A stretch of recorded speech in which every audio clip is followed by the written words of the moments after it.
अस्सलाम वालेकुम दोस्तों, कैसे हैं आप सब। मैं ज़बीना फ़याज़ एक बार फिर आपके साथ तो मैं ले आई हूँ एक और नई नावल।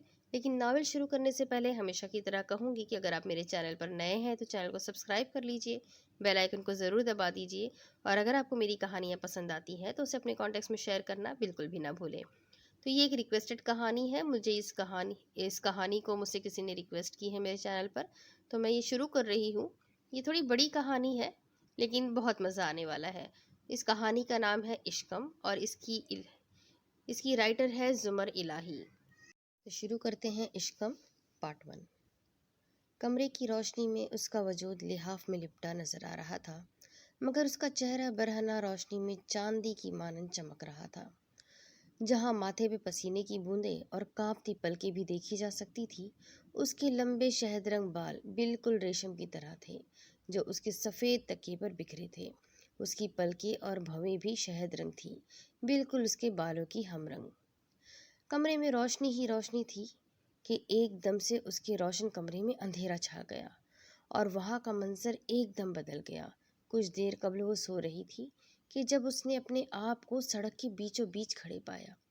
लंबी सफ़ेद कमीज़ में तंग पैजामे में शहद रंग बाल उसकी पुश्त पर झूल रहे थे और वो सामने देखती परेशानी से होंठ काटती अपनी उंगलियां मसल रही थी।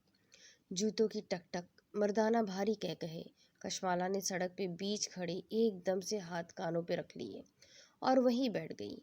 एकदम से ये आवाज़ें, आने वाली आवाज़ें उसके दिमाग पर हथौड़े की कमानी पड़ने लगी और कशमाला की चीखों के साथ एक और बच्ची की चीखें एकदम से उसकी तरफ से उसके एतराफ़ में गूंजने लगी थी। कशमाला ने सर उठाकर वापस सामने देखा। हवा में झूलते दरख्त तले एक काली वैगन में कशमाला और एक और पीली टी शर्ट वाले बच्चे को घसीटकर डाला जा रहा था, जबकि बच्चा और कशमाला खुद को बचाने के लिए चीख रहे थे। वो अपने बचपन को देख रही थी कि तभी एकदम से गहरे गहरे सांस लेता वो अपने बेड से उठ बैठा। दूसरी तरफ इकराश के कमरे की बत्ती गुल थी। उसने तेज़ी से साइड लैंप पर मौजूद लैंप को जला दिया। वही लैंप के करीब पानी से भरा जग पड़ा था। अगले ही लम्हे उसने पाँव बेड से उतारे और पानी से भरे जग को यूं ही मुंह से लगा लिया। उसे लग रहा था उसके हलक में जैसे बहुत से कांटे उग चुके हैं। एक ही सांस में पानी पीने से बहुत सा पानी उसके कपड़ों पे गिरा, मगर उसे जैसे परवाह ही नहीं थी। सांस वो ऐसे ले रहा था जैसे किसी तपते सहरा से भाग कर आया हो। उसका जिस्म पसीने से तर था। उसके माथे के सिया और सिल्की बाल माथे से चिपके हुए थे, बिल्कुल उसकी कमीज की तरह। इकराश ने पानी का जग खाली करके वापस रखा और गहरे गहरे सांस लेते टी शर्ट उतार कर वो नीम तारीकी में डूबे सोफे की जानिब उछाल दिया और यूं ही बैठे बैठे सर हाथों में गिरा लिया। उसके जिस्म पर पसीना बूंदों की सूरत नजर आ रहा था, यूं जैसे वो अभी अभी नहाकर बाहर निकला हो। ये ख्वाब मेरी जान का अजाब बनते जा रहे हैं, सोने ही नहीं देते। मुझे फिर से डॉक्टर से मिलना चाहिए, उसने सोचा था। वो क्या करता, वो बेबस था। ना वो नींद को रोक सकता था और ना ख्वाबों को। गाड़ियों के शोर और बहुत सारे लोगों के मजमे के बीच वो बस जामद सी दो जानों बैठी हवा में घूर रही थी। उसका वजूद हल्के हल्के काँप रहा था और गहरी शहद रंग आंखों से आंसू होते नम शहद ही रंग पलकों के पर्दों से निकलकर बहुत रवानी से उसके सफ़ेद मगर धूप की वजह से तपे सुर्ख गालों पे बह रहे थे, जबकि उसकी यूनिफॉर्म की सफ़ेद शलवार पे मिट्टी के दाग लगे नजर आ रहे थे। उसके सर से सफ़ेद चादर उतर चुकी थी और अब उसके शहद रंग बाल झांक रहे थे। कुछ आवारा लटे चुटिया से निकलकर उसके गालों से चिपकी थी, जबकि उसके बाल बेहद लंबे, चमकदार और बहुत नरम लगते थे। उसकी भवें भी शहद रंग थी, बिल्कुल उसकी आंखों की रंग की तरह। खौफ से उसके सुर्ख होंठ काँप रहे थे। डरी सहमी वो बिल्कुल किसी बिल्ली के बच्चे की तरह लग रही थी, जो गलती से इंसानों में आ फंसा हो, अपनी माँ से अलग। इकराश और ज़ैब ने एक दूसरे को देखा और फौरन कूदकर अपनी हैवी बाइक से उतरे। वो इकराश की बाइक के सामने आई थी, मगर इकराश चूँकि पहले ही अपनी रफ्तार हल्की कर चुका था, तो कोई भी बड़ा हादसा नहीं हुआ।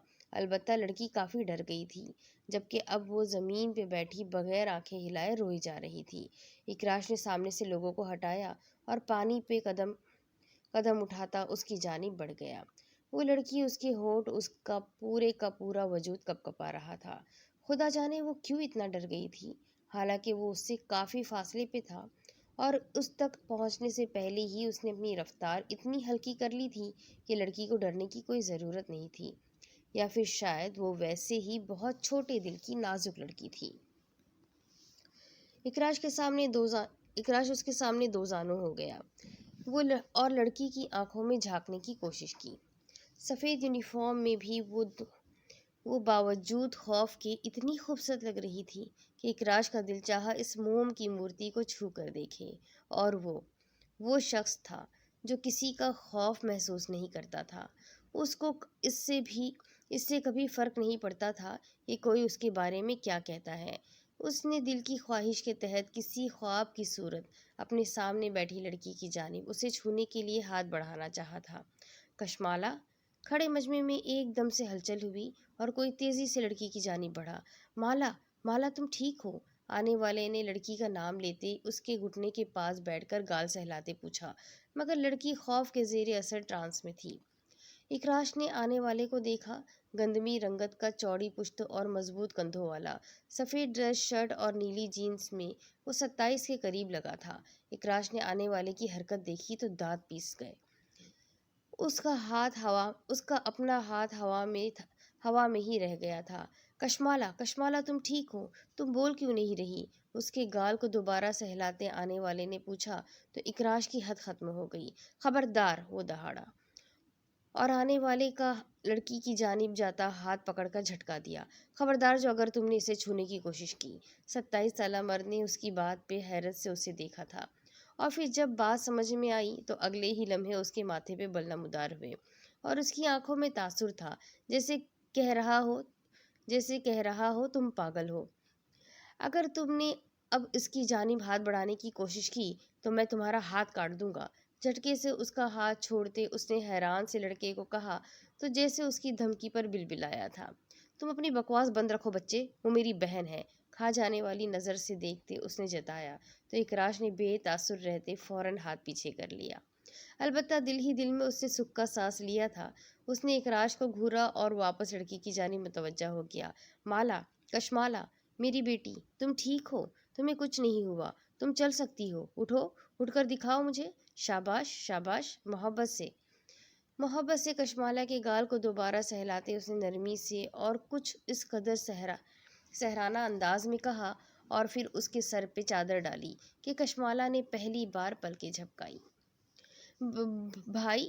کشمالا نے گلابی ہونٹوں پہ زبان پھیرتے جاوید کو دیکھتے ہی حرکت کی۔ اس نے پلکیں جھپکائی تو جیسے ان پلکوں پہ موجود آنسو شبنم کے موتیوں کی طرح اس کی چادر پر آ گرے۔ اکراش نے مسکرا کر آہستہ سے آنکھیں بند کر کے کھولی، جیسے ایک سرور سا اس کے وجود میں اندر تک سرایت کر گیا ہو۔ تم ڈر گئی ہو؟ کچھ بھی نہیں ہوا، اٹھو۔ بھیا کو اتنی جلدی پریشان کر دیا؟ اس کی کتابیں اٹھا کر نوجوان نے حوصلہ دیتے نرمی سے کہا تو لڑکی نے آہستہ سے آنسو صاف کرتے بغیر ارد گرد دیکھے، اٹھ کر کپڑے جھاڑے اور بھائی کا بازو پکڑ کر کاٹتے ہونٹوں کے ساتھ چلتے مجمع سے نکلتی چلی گئی۔ وہ واضح شرمندہ لگتی تھی اور شرمندہ ہو کر ہونٹ کاٹتے وہ بالکل ایک بچی لگ رہی تھی۔ اسی لمحے ایک جھٹکے سے کوئی بھولا منظر، کوئی بھولی یاد اس سارے لمحے میں اس کے اور جاتی لڑکی کے بیچ آئی تھی، یوں جیسے وہ اور کشمالا کھڑے سڑک کے کنارے چیخ رہے ہو اور کوئی کشمالا کو کھینچ کر سیاہ ویگن میں ڈال رہا ہو۔ اسے لگا کوئی اسے اس سے چھین کر کہیں دور لے جا رہا ہو۔ اکراش نے فوراً سر جھٹکا اور جاتی کشمالا کا ہاتھ پکڑنا چاہا۔ اس کا بہت دل چاہا تھا اس کا ہاتھ پکڑ کر روک لے۔ اسے لگا وہ کچھ ایسا دور ہو جاتا دیکھ رہا ہے جو اس کے ہی وجود کا حصہ ہے، لیکن پتہ نہیں کیوں باوجود دلیری کے وہ ایسا نہیں کر پایا تھا اور بس اس کی جاتی پشت کو دیکھتا رہ گیا۔ اس کا دل جیسے بیٹھنے لگا۔ یوں بھولی یادوں کا رات کے علاوہ بیچ سڑک کے آ جانا خطرناک تھا۔ وہ واپس قد کے ساتھ کھڑا ہوا اور بائک کی جانب گھوم گیا۔ اسے اب یاد نہیں تھا کہ اس کے ساتھ زیب بھی ہے، جس کے ساتھ وہ بائک ریسنگ کر رہا تھا اور بہت مشکل سے کسی کی جان جاتے جاتے بچی ہے۔ زیب نے اس کے کندھوں کو ہلایا لیکن اس نے ہاتھ جھٹک دیا۔ اسے صرف اس وقت یہ لڑکی یاد تھی جو اسی مین سڑک سے بائیں جانب کچھ ہی فاصلے پہ گلی کے نکڑ کی جانب غائب ہو گئی تھی۔ شاید اس کا گھر ادھر ہی کالونی میں تھا۔ تم اتنی جلدی ڈر گئی تھی؟ اس کا ہاتھ پکڑ کر چلتے جاوید نے کہا تو کشمالہ نے رکے آنسو ایک بار پھر سے بہنے لگے۔ ہونٹ کاٹتے ساتھ چلتے اس کے آنسو گال سے بہتے ساتھ ساتھ مٹی میں گرنے لگے۔ بھائی وہاں سب مجھ پہ میرے ڈرپوک ہونے پہ ہنسے ہوں گے۔ اس کا لہجہ بھیگا ہوا تھا۔ جاوید نے اس کو روتے دیکھا تو رک گیا۔ کشمالہ کے قدم بھی تھم گئے۔ اس نے شرمساری سے بھائی کو دیکھا تھا۔ جاوید مسکرایا اور بائیں ہاتھ سے اس کے نم گالوں کو ہتھیلی سے صاف کرنے لگا۔ بات لوگوں کے ہنسنے کی نہیں ہے میری جان، بات یہ ہے کہ تم ڈرتی ہو، تم خوف زدہ ہو جاتی ہو۔ ٹریفک اور چلتی سڑک تمہاری کمزوری ہے، اور تم جانتی ہو کمزوریوں کو دکھانے والے لوگ کون ہوتے ہیں؟ حیران اور کچھ دلچسپی سے بھائی کی بات سنتے جب جاوید نے پوچھا تو اس نے سر جھکا لیا۔ کمزور؟ وہ جواب پہ گویا مطمئن تھی، لیکن پھر بھی دے دیا۔ جاوید مسکرایا۔ نہیں، بے وقوف۔ جو شخص اپنی ذات کا راز نہ رکھ سکے، جو سب کو اپنی کمزوریاں دکھاتے ہوئے بے وقوف ہوتا ہے، اور میری کشمالہ بالکل بھی بے وقوف نہیں ہے نا؟ جی، پر میں سوچ کر اسے ایک بار پھر سے رونا آنے لگا۔ جاوید نے اسے کہتے ہی بیچ میں ٹوک دیا۔ جو بھی ہو کشمالہ، اس سے فرق نہیں پڑتا۔ اب آئندہ ایسی صورتحال میں ڈرنا یا گھبرانا نہیں، اعتماد سے چل کر سڑک پار کرنا سیکھو، اور مجھے تم پر یقین ہے تم یہ کر لو گی۔ نرمی سے کہتے اس نے اس کے جواب کا بھی انتظار نہیں کیا اور واپس اس کا ہاتھ پکڑ کر چلنے لگا۔ اس کا مسئلہ صرف سڑک پار کرنا نہیں تھا۔ جاوید کو لگا تھا یہ مسئلہ صرف کم اعتمادی کا ہے، لیکن اصل میں یہ مسئلہ نفسیاتی تھا، ایک ایسا نفسیاتی مسئلہ جس سے صرف اور صرف کشمالہ آگاہ تھی۔ آسمان پہ سورج اور ہلکے بادلوں کی ٹولیاں قدم قدم سفر کر رہی تھی۔ ہوا بھی ہلکی ہلکی چل رہی تھی۔ کشمالہ نے آنکھیں اٹھا کر ساتھ چلتے بھائی کو دیکھا اور گہرا سانس لے کر سر جھکاتے ساتھ ہی ساتھ بغیر سامنے دیکھے قدم اٹھانے لگی۔ بھائی، آپ نہیں جانتے کہ بچپن میں دیکھے گئے حادثات ہمارے اندر پلتے پلتے مضبوط تناور درخت بن جاتے ہیں۔ خوفناک یادیں ہمیں اپنے اندر ہمیشہ جکڑ کر رکھتی ہے۔ ہر قدم پر وہ ہمیں ہونے کا احساس دلانے سے نہیں چوکتی، تو پھر ایسے میں مجھ جیسی کمزور لڑکی کیسے ان یادوں کو نظر انداز کرے؟ آ گئے؟ آنے میں اتنی دیر کیوں لگا دی؟ ممانی نے باورچی خانے کی کھڑکی سے دونوں کو اندر آتے دیکھ کر پوچھا تو جاوید نے گہرا سانس لے کے قدم صوفے کی جانب بڑھا دیے، جبکہ کشمالہ نے ممانی کو گھبرائی ہوئی نظروں سے دیکھا اور فوراً کمرے کی جانب بڑھ گئی۔ وہ اس وقت ان کے سوالات کا جواب دینے کی متحمل نہیں ہو سکتی تھی۔ سحر نے خاموش نظروں سے تھکے ماندے جاوید اور بھاگتی کشمالہ کو دیکھا اور ناک چڑھاتی واپس اپنے کام میں مشغول ہو گئی۔ البتہ اب کڑنے کا عمل ساتھ ہی ساتھ جاری ہو چکا تھا۔ میں تو بس اس گھر کے لوگوں کے لیے نوکرانی سے بڑھ کر اور کچھ ہوں ہی نہیں، مجال ہے جو کوئی مجھے جواب دینا بھی ضروری سمجھے۔ ہوں، بھاڑ میں جھونکو۔ سحر ممانی کو جب سے ماموں چھوڑ کر دیار غیر میں گئے تھے وہ عجیب سی ہو گئی تھی، ہر وقت جلتی کڑتی رہتی۔ بہت کم ایسا ہوا تھا جب کسی نے ان کو دل سے مسکراتے دیکھا تھا۔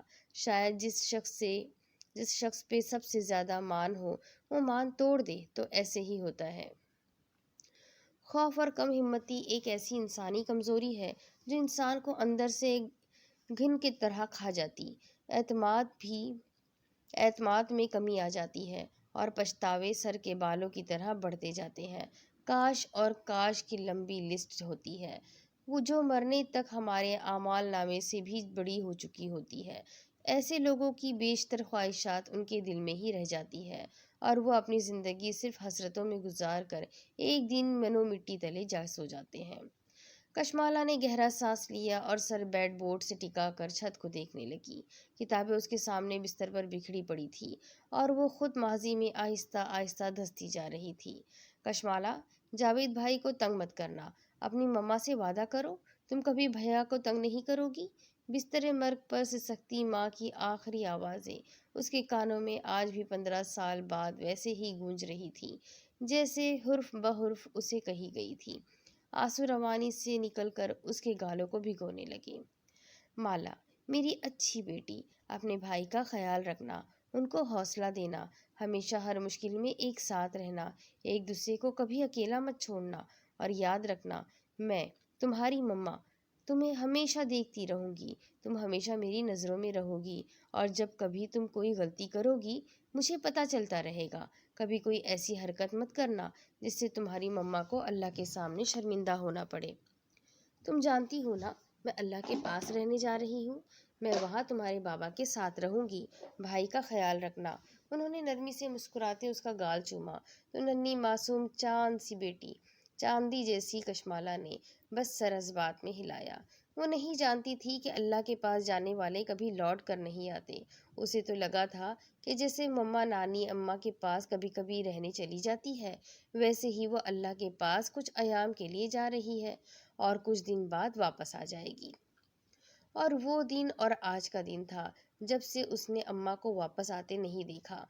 उसने गमज़दा नज़रों से अपने खाली कमरे को देखा और सर तकिए पर रखे लिहाफ सर तक तान लिया। माँ बाप का गम हर नए वाक़े के बाद ताज़ा हो जाया करता था, जैसे आज के वाक़े के बाद ताज़ा हो गया था। अब रात उसे रोते और फिर ना जाने कौन सा पल सोने में गुजर जाना था।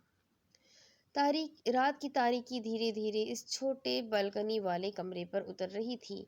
नानी जान अपने कमरे में जायनमाज पे बैठी तहज्जुद नमाज पढ़ रही थी।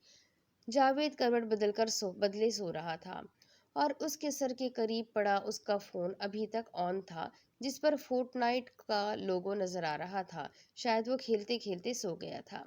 नुमानी के कमरे की तमाम बत्तियां रोशन थी और उनके बेसुरे खर्राटे सारे कमरे में गूंज रहे थे। जब से मामू यूरोप में सेटल हुए थे, नुमानी के कमरे की ऐसी ही बत्ती जलती रहने लगी थी। शायद उन्हें तन्हाई और खामोशी से खौफ आता था। कभी कभी तो कमरे का टीवी भी सारी सारी रात चलता था। कशमाला के कमरे की भी तमाम बत्तियां रोशन थी और बालकनी के सामने का दरवाज़ा खुला था, जिसका एक पटवा और दूसरा बंद था। कशमाला अपने बेडबोर्ड से पुष्ट टिकाए बैठी थी और उसकी गर्द ढलकी हुई एक तरफ लगी थी। झोली में किताब धरी थी, यूं लगता था जैसे पढ़ते पढ़ते आग लगी हो। उसके कमरे में एक बेड, दो सोफे और एक लकड़ी की अलमारी के अलावा दो साइड टेबल्स थे, जो सिंगल बेड के दाएं बाएं जानिब पड़े थे। साइड टेबल्स पे दो सफ़ेद लैंप्स धरे थे, जो शायद जब से आए थे सिर्फ एक या दो बार ही जले थे, वरना कशमाला ने कभी उनको जलाने की जहमत नहीं दी थी। इसकी वजह कशमाला का फोबिया था, अंधेरे और नीम तारीकी का खौफ था। उसे साए लंबे दिखते थे और ऐसी आवाज़ें सुनाई देती थी जो किसी और को भी कभी सुनाई नहीं देती। कमरे के बाहर मौजूद खिड़की का पट हवा के जोर से दूसरे बंद पट से टकराया और अगले ही लम्हे कशमाला की ढलकी गर्दन एक झटके से सीधी हो गई। उसने फौरन लिहाफ को सीने तक खींचकर सहमी और कच्ची नींद से जागी सुर्ख आंखों के साथ अपने एतराफ में देखा था। कमरा वैसा ही सुनसान और खाली था। कौन? क्या कोई है? मेरे पास गन है, मैं फायर कर दूंगी, डर कर कपकपाती आवाज में उसने कहा। लेकिन कोई जवाब ना आया। कोई होता तो जवाब आता। कोई है? डर उसकी आंखों के साथ उसकी कांपती आवाज से भी आया था। अब की बार भी जवाब निदारद था। उसने नम आंखों से कुछ लम्हे बालकनी को देखा और फिर डरते डरते पांव बेड से नीचे उतार कर बगैर चाप पैदा किए वो दबे कदमों बालकनी के खुले पट की जानिब बढ़ी थी। वो आहिस्ता आहिस्ता कदम खिड़की की जानिब बढ़ा रही थी। उसकी सफ़ेद कमीज़ लंबी आगे पीछे दामन से फर्श को छू रही थी।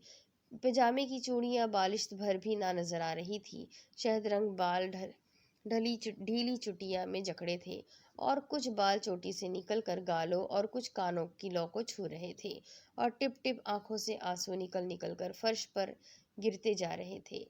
खौफ से दिल कांप रहा था, लेकिन ये सब तो मामूल था। हर रात किसी वक्त उसकी बालकनी की खराब चटखनी गिर जाती, यूं ही हवा की वजह से शोर पैदा होता और कशमाला उठ बैठती। کبھی تو لحاف سر تک تان کر ساری رات روتی رہتی اور کبھی جوتا پہن کر کانپتے ہاتھوں سے بالکنی بند کرنے چل پڑتی۔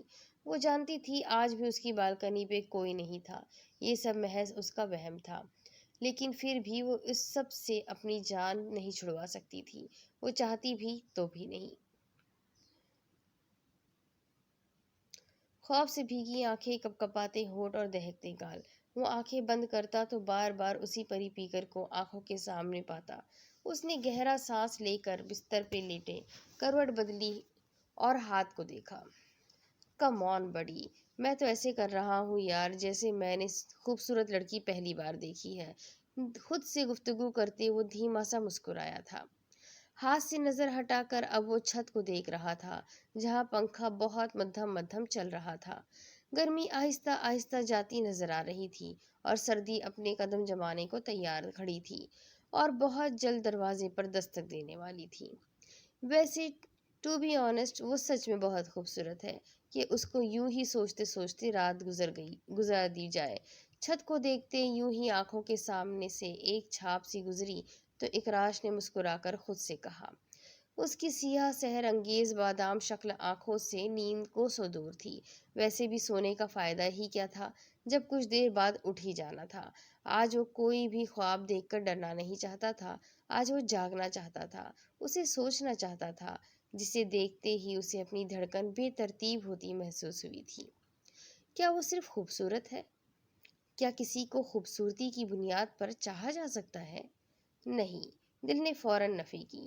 اگر ایسا ہے بھی تم محض خوبصورتی پہ کسی کو نہیں چاہ سکتے، اصل میں کچھ اور ہے جس نے تمہیں اسے چاہنے پہ مجبور کر دیا ہے۔ ہاں، اس سے قبل اس نے ایک اور بے حد خوبصورت لڑکی کو دیکھا تھا اپنے بچپن میں، بے حد حسین تھی وہ، لیکن وہ روتی بہت تھی۔ اکراش مسکرایا۔ یہ ویسی نہیں ہے، شاید اس کی معصومیت، اس کا خوف، یا پھر اس بھرے مجمع میں اس کا تنہا ہونا، پتہ نہیں، بس کچھ تھا جو اکراش بن ہاد کو کشمالہ میں اچھا لگا تھا۔ وہ پاکیزہ لڑکی بالکل کسی کھلے سفید گلاب کی سی تھی۔ اس کو دیکھ کر ذہن میں پہلا خیال پھول کا آتا ہے یا پھر کوہ کاف کی بھٹکتی کسی پری کا، اس کے سوا اور کیا ہو سکتا ہے؟ اس تشبیہ پر اکراش کا مدھم سا کہکہا فضا میں گونجا تھا۔ ارے واہ اکراش میاں، آپ تو شاعر بن گئے۔ اپنی حالت سے خط اٹھاتے وہ گویا اس وقت اپنی زندگی کی سب سے اچھی رات گزار رہا تھا، بلکہ یوں کہنا چاہیے پورا دن ہی اس کا بہت اچھا گزرا تھا۔ پورا دن اس نے مسکراتے گزارا تھا۔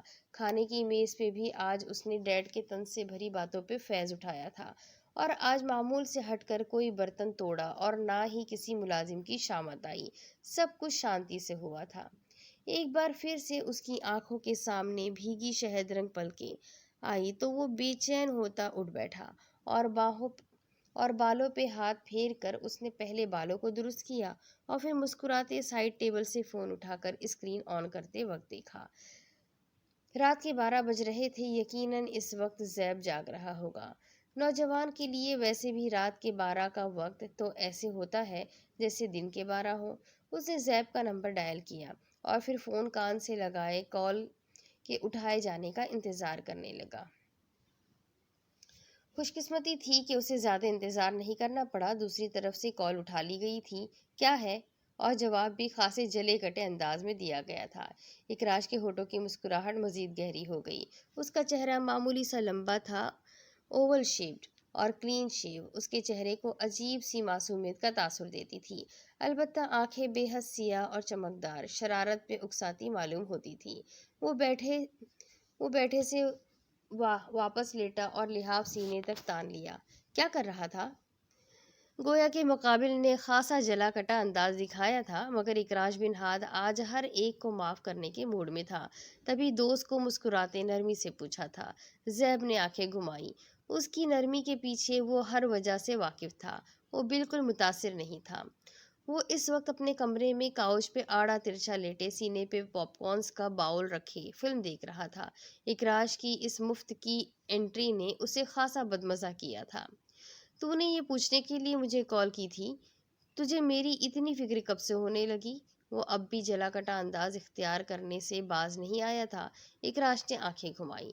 अगर ज़रा सी लिफ्ट करवाओ तो तुम लोग सर पर चढ़ जाते हो। ऐसा कोई मैं अच्छा नहीं हूँ। मुझे तेरे से बात करनी है, बस इसीलिए कॉल की। किसी के रौब में आ जाए, ख्वाह वो दोस्त ही क्यों ना हो। ये कैसे मुमकिन था? तभी अब की बार जलकर जवाब दिया, भाई मुझे तेरी बात नहीं सुननी। मैं इस वक्त फिल्म देख रहा हूँ और बहुत मज़े में हूँ। अल्लाह हाफिज। उसे मालूम था क्या बात होगी। तभी बगैर मजीद उसकी सुने कॉल काटनी चाहिए थी, मगर इकराज फट बोल दिया, देख मामला बहुत संजीदा है और तेरी ये गैर संजीदगी किसी की जान ले लेगी। किसकी? अगर संजीदगी से इस कदर खतरनाक बात सुनकर वो फौरन उठा तो सीने पे धरे पॉपकॉर्न्स का बॉल सीधा ज़मीन बोस हुआ और उसने बदमज़ा होकर मुंह बनाया। मेरी व्हाट? ओ भाई, 21वीं सदी के अमरीश पुरी।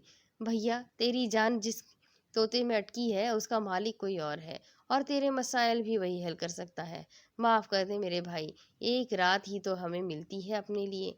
अब तो उस वक्त भी जान खाने आ जाए तो ये तो ज्यादती है। जैब दुबला पतला और कदरे संजीदा दिखने वाला शौक सा लड़का था। उम्र करीबन 20 ही थी, एक राज की तरह। तू कौन सा अपनी बीवी के पहलू में बैठा उसकी खूबसूरती के कसीदे पढ़ रहा था?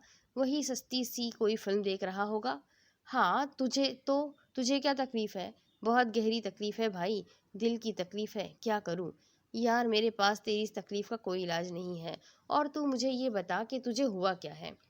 यार मुझे, सर पे हाथ फेरते बेबसी से छत देखते उसने कहना चाहा, लेकिन जैब ने टोक दिया, तुझे लगता है तुझे उससे मोहब्बत हुई है और इसी बात ने तुझे इतना बेचैन कर रखा है। बस यही बात है।